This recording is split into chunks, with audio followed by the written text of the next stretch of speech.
We're on. All right, late night from Willowdale. Not really from Willowdale anymore, but why not, right? So many things going on in the world. It's a fascinating place.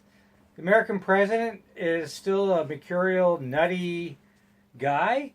This week he took aim at Canada on dairy and timber and all that stuff, and he knows nothing about anything. Uh, let's talk about trade. That's a very important topic. Trump wants to disavow and redo all these trade agreements, particularly NAFTA. But these are very complex agreements. And he's not going to be able to do it. And it'll only hurt the American economy. So he went after China. And, all of a sudden, China is no longer his best friend. He was playing the China card there. It's interesting, like Nixon did back in the early 70s, playing China up against Russia. And he was playing the China card. It was fascinating. President Xi is my best friend. We had a great time at Mar-a-Lago. But also now China's again the enemy, and steel imports and whatever. The interesting thing is the facts just don't measure up, as they don't with Trump. And the Wall Street Journal, it's good to read these papers. The Wall Street Journal said yesterday, there's one steel worker's job for every 60 jobs in the United States depend on, competitive steel prices, steel from other countries, China, and what have you. And they also noted that Canada and the United States have an integrated steel market. It's like one industry. It's one country. Canada and the United States have such an integrated steel market, it's pointless to even go there. And it's like the automotive industry, right? It's supply chains, whatever. It's so integrated. If Trump wants to undo NAFTA, he's gonna hurt the American economy like you wouldn't believe. Now he went after Canada on dairy, and now he's talking about timber. The softwood lumber dispute is so pathetic. Like, the Americans have been bullies on this. Canada's never been a victim of been a criminal on this file. A lot of lumber in British Columbia, Quebec, Ontario, whatever is done on Crown land, but Canada's already paid a tariff on this. Canada is nothing but a free trader, and Trudeau's right. Let's renegotiate NAFTA and let's talk about the facts. Remember that? Just the facts, man. Just the facts. Canada's a free trader and a fair trader, and the facts that are with us. Canada's dairy too. The oversupply. The U.S. American dairy manufacturers totally overproduce. Canada's done nothing wrong here. It's just Trump speaking to a domestic audience. He knows nothing what he's talking about. So he says, a few families in Wisconsin are being hurt by Canada, so he's going to basically disrupt Canada-U.S. trade relations. The guy's not. The guy doesn't know what he's talking about. And Trudeau was so smart not to take the bait and just basically say, we support our supply management system. Every country in the world subsidizes agriculture, as they should. The United States should subsidize its own agriculture sector. Canada definitely should. Britain, Holland, Japan, whatever. Agriculture is local. You need to keep food grown in local areas and subsidize farmers, and absolutely every country should subsidize their agricultural sector. We need food, and we need to eat, and absolutely. And Canada's supply management system has worked for Canadians, dairy, eggs, chicken, whatever. So Trudeau was right to defend it. Trudeau has kept his powder dry. As Chantal Hebert said in the Star, no worth. It's not even taking the bait on that one. It's, Donald Trump is shooting blanks, so keep your powder dry. I know Trudeau's come under some criticism for not being as critical of the Trump administration as he should have. But, he's played this Trump card well. He's played it well. And he's played it smartly and deftly. And I'll criticize Trudeau on a lot of things, like you know, removing the tax credit on transit passes and all that, and you know, I'll criticize him on some things, and he hasn't really done enough for low income people and whatever his obsession with the middle class. It's got such a stupid cliche. But on the U.S. Canada relations, he's handled it as well. He's handled it well, just like his dad did. Pierre Trudeau handled. Remember Reagan, kind of a dilettante, right? And I remember world leaders would come up to Pierre Trudeau and say, "What the heck's going on? Who is this Ronald Reagan guy?" And Trudeau would always say, "Well, he's not a bad guy. Just give him a chance." And that's what Justin Trudeau says to world leaders about Donald Trump. So Justin Trudeau sort of. I remember Francois Mitterrand at the G7 in Montebello, Quebec, in the summer of 1981. Francois Mitterrand, French president at the time, said to Trudeau, "Who?" Because Ronald Reagan was going on in some West anecdote of some movie he was in. He was going totally off on a tangent. And Francois Mitterrand, who's an intellectual, said to Trudeau, "Who is this guy? What do we make of him?" And Trudeau said to at the time, "Just give him a chance, Francois, calm down." And that's what Trudeau's son, Justin, says to world leaders too. Just give Donald Trump a chance. And don't get too excited. So, anyways, Donald Trump's rants about trade are just that, rants. And we don't need to get too excited about it. So, the complexity of international trade is so beyond Donald Trump. And he can't destroy all these agreements without major implications to the American economy. So saner minds will prevail on Donald Trump. And Justin Trudeau is basically, by not commenting on his rants of last week about dairy farmers and timber and whatever Trump, and now of course he went on about steel, not so much about Canada, but about China. Justin Trudeau has kept his powder dry and not said much, and that's a smart move. And I know a lot of people on the left says, "Oh, Justin Trudeau's got to go after Trump more." No. Just keep your powder dry. The facts are on Canada's side when it comes to trade, because Canada's a fair trader. So yeah, let's leave it at that. Now we're talking about populism in Europe. Going on about Trump's foreign policy. Trump doesn't know what he's doing. Okay, like North Korea or Syria. We talked about Syria a couple of weeks ago.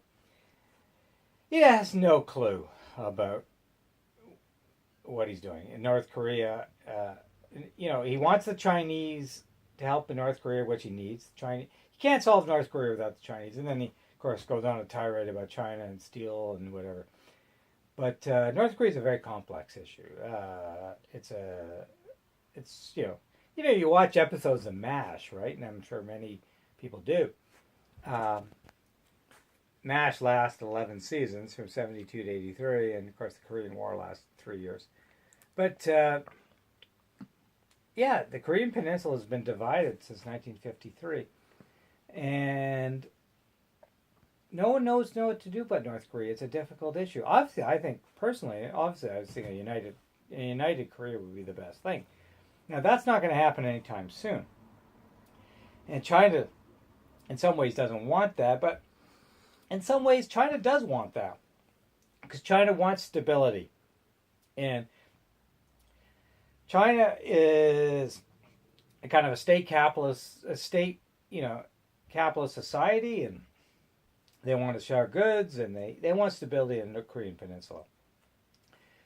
So there's a deal in the making. North Korea will not survive without China, and clearly the mass of American troop presence in South Korea is an issue. That if the Americans could strike a deal where they would reduce their troop presence, China could talk to the North Koreans, and I think their deal could be made. There's always a deal possible.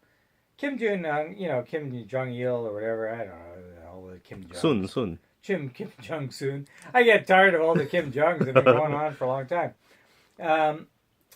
He's no nuttier than Donald Trump. Come on.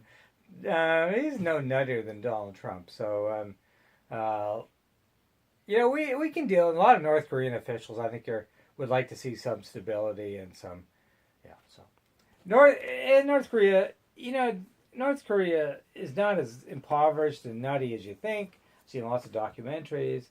It's it's a kind of a crazy place, but it's not as nutty as it's been portrayed. So a deal could be struck on the Korean Peninsula. It just takes some open mindedness, and I don't see that coming from Trump. But you never know. The guy is so mercurial, so weird.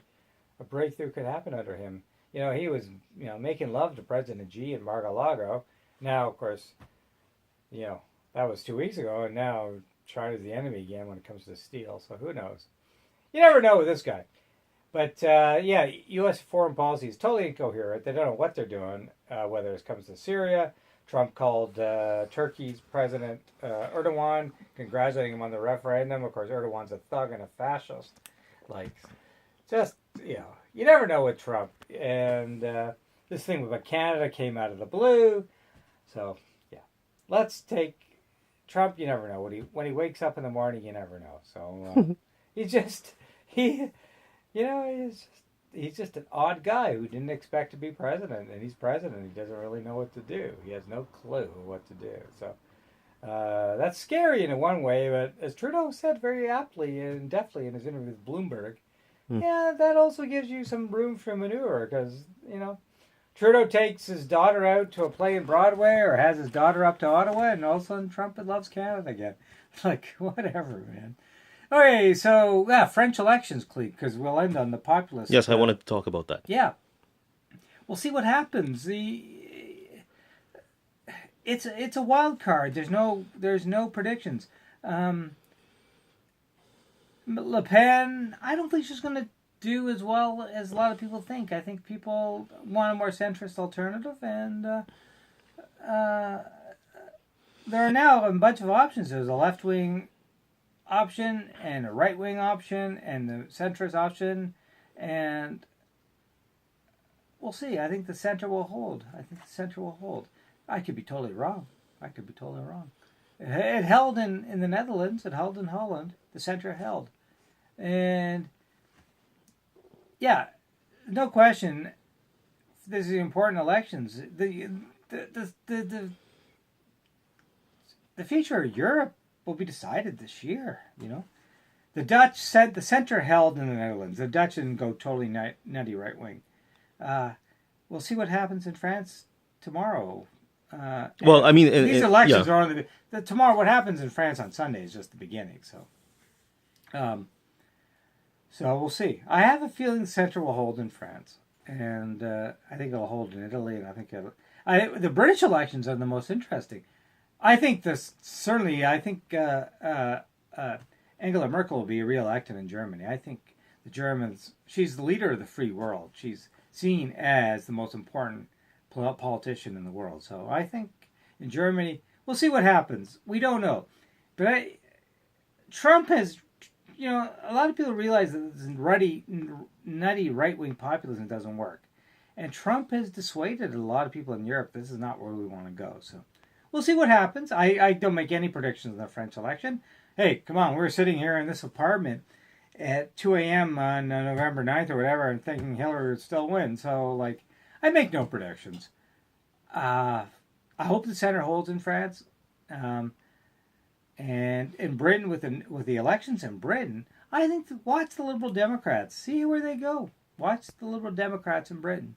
I think the Brits might be re-examining their exit from the European Union, so we'll see.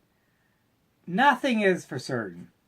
But I did take some joy that the Dutch didn't go, they moved to the right somewhat, but they didn't go nutty right. So nothing is for certain. And we'll see what happens in France. But I think the center will hold. I have a feeling the French don't want to go in a nutty direction. Because that would be catastrophic for Europe, for the world. Because let's face it, if French move out of the European Union, it's over. The European Union is over. The great European project that started after the Second World War to prevent future wars in Europe has generally worked. It's worked for everybody. And Yeah, but if France leaves, yeah, that could be catastrophic. And I don't think the French see themselves as the center of Europe. I don't, the French do have a bit of, they do see themselves as Europeans in the center of Europe. France, without Europe, France is nothing. France is kind of a mediocre power. Its economy isn't in great shape. Without Europe, they're nothing. The only strong country in Europe is Germany, and the Netherlands, but it's basically dependent on the German economy, just like Canada's dependent on the U.S. economy. But yeah, France's economy is anemic, and also what happens in Italy is very important. Italy is another crucial country, one of the biggest manufacturing, I think the third largest manufacturing country in Europe. And what happens in Italy is also crucial. They have a decent prime minister now. He's a centrist, and he was in Washington. It was so weird seeing the Italian prime minister in Washington along Donald Trump, because he's an intellectual, and Donald Trump is Donald Trump. And he was in Ottawa the other day meeting with Trudeau, and he's happy that Canada is the one country in the world that's not gone nutty. So we'll see what happens. Yeah. But if France goes nutty to the right and leaves the European Union, that would be the end of the European project. And that would be catastrophic for Europe. I don't see Germany going that direction, frankly. I think the Germans know their place in history. So, and Angela Merkel, come on, the leader of the free world. Integrating, bringing all these migrants and refugees into the country, in a country that still has let's face it, still has a racist past, and she's amazing. So, we've rambled on this more than I wanted to. We're on 20 minutes now. Oh my God! Like no one's gonna listen to this. So, okay, we'll end it. The world's an interesting place, and it's changing. But this year, 2017 will be pivotal. Canada will have a minor role, but what happens in the United States, what happens in Europe will be pivotal for the world. And I have to say, I think I'm an optimist. I don't think Europe's going to go totally nutty, and Trump's policies will go nowhere, and he'll be forced to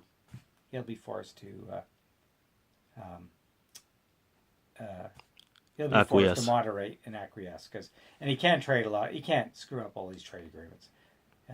Come on, he has enough Wall Street people in his cabinet to know that you do that, you're going to screw the American economy. So, okay, sorry, 20 minutes. That's too long. All right, bye.